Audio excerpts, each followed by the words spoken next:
Welcome back, all my 40K fanatics out there. I'm DJ here with Tim's Nation and bringing you the final episode in the trilogy of the Proxy Wars for the Imperial Agents.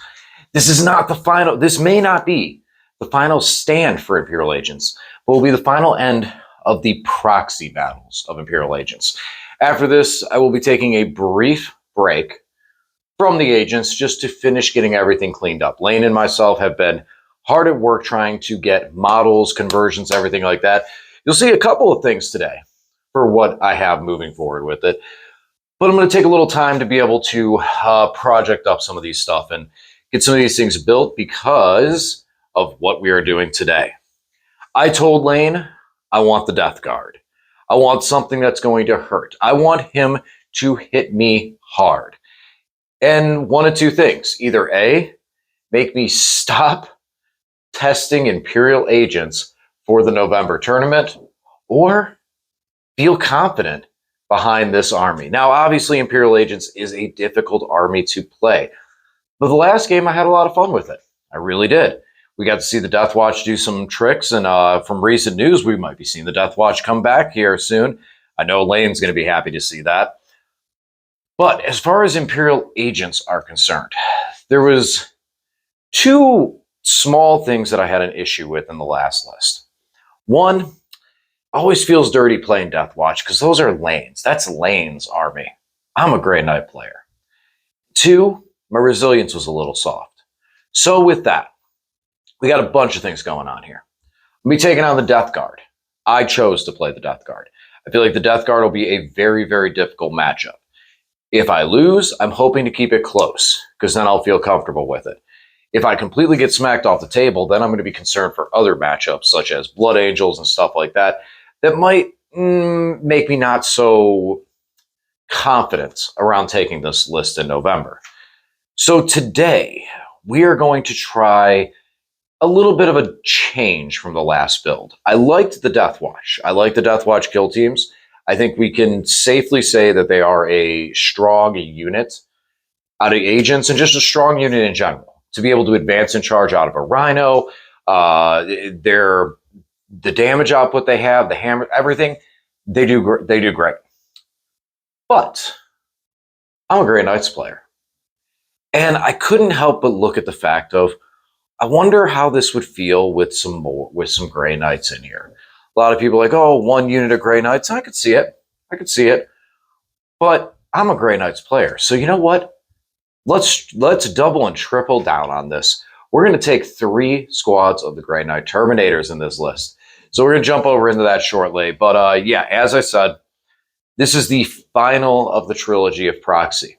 After this, we will have everything to conversion levels or miniature level.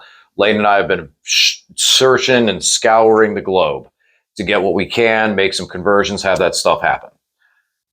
I wanted the Death Guard because Death Guard are really, really, really tough, especially for agents and what I'm capable of doing. The -1 weapon skill, ballistic skill buff, which is probably what he'll go into, really shuts down a lot of my army, especially with a lot of the hits on 4s. So that's going to be tough to get through, especially, and the fight first as well that he has.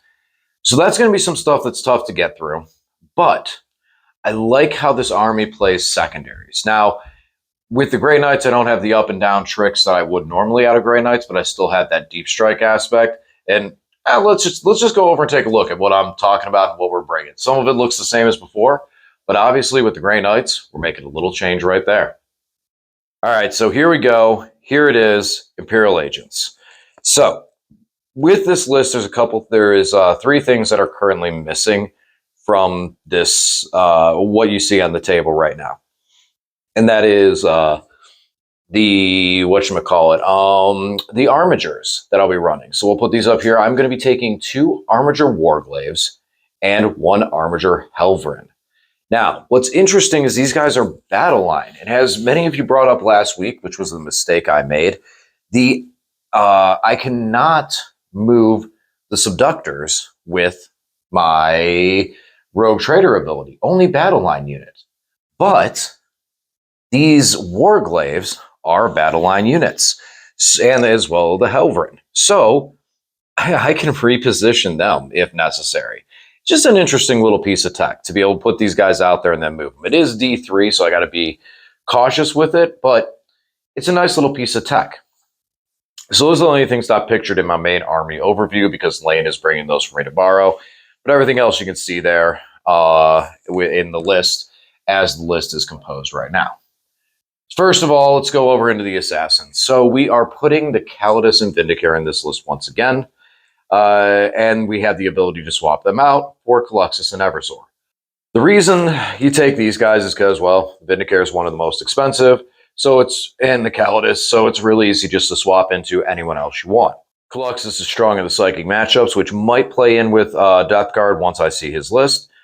But I do like the Vindicare in this matchup to be able to knock out the guy that gives fight first out of Death Guard. So that might be very, very crucial to knock that fight first mechanic out of his lists and out of some of his units. So, and then the Calidus. So I'm 50-50.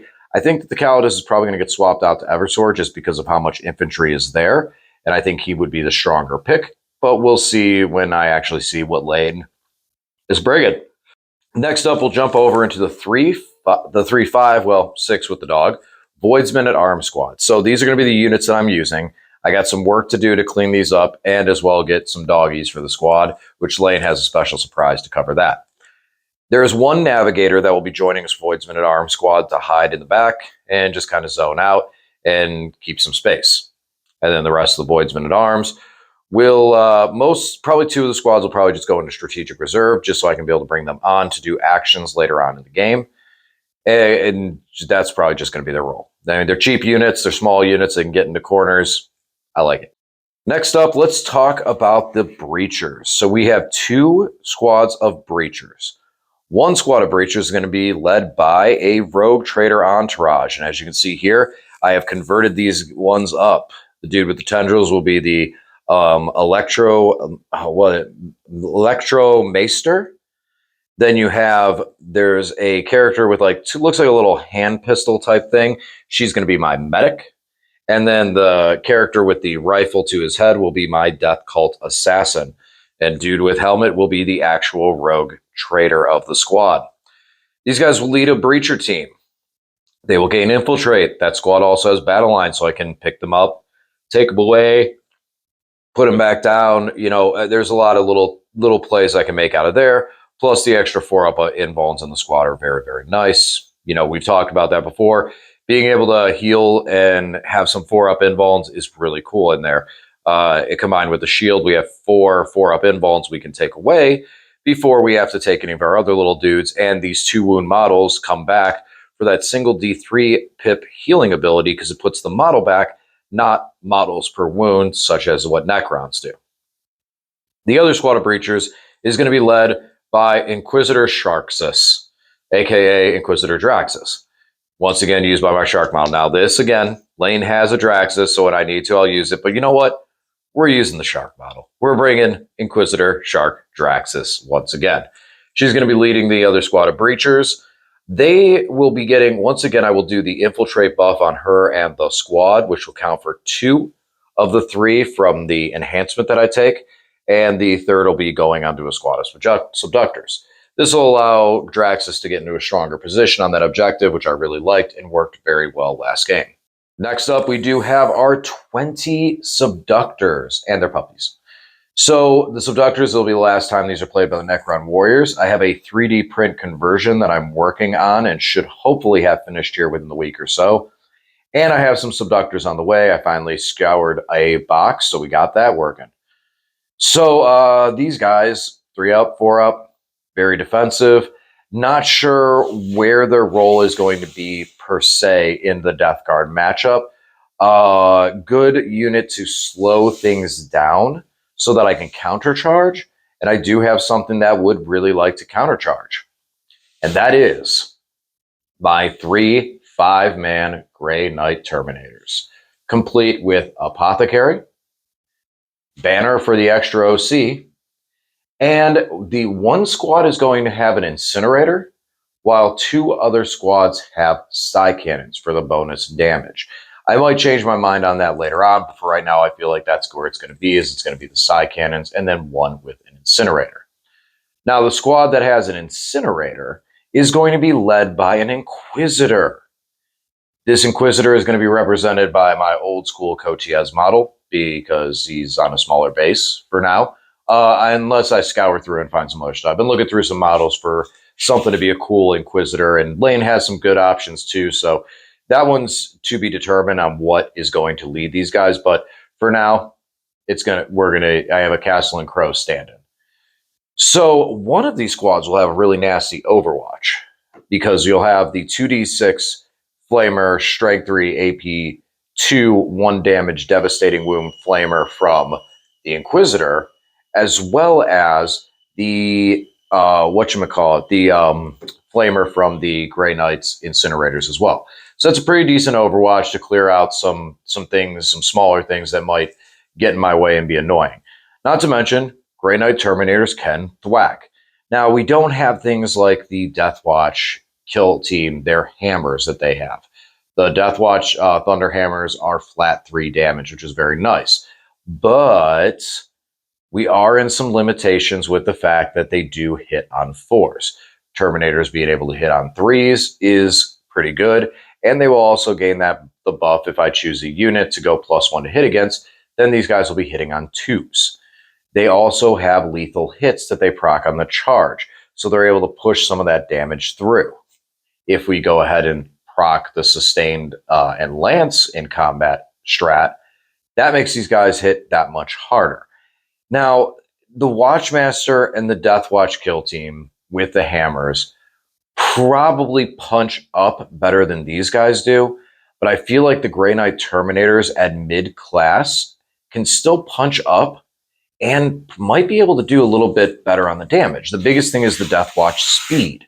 Being able to advance and charge is a lot of extra speed where the Terminators are going to have to deep strike. Now, a big reason for the Inquisitor is because when I target this unit with a stratagem, I roll a dice, and on a 3-up, I gain a CP back.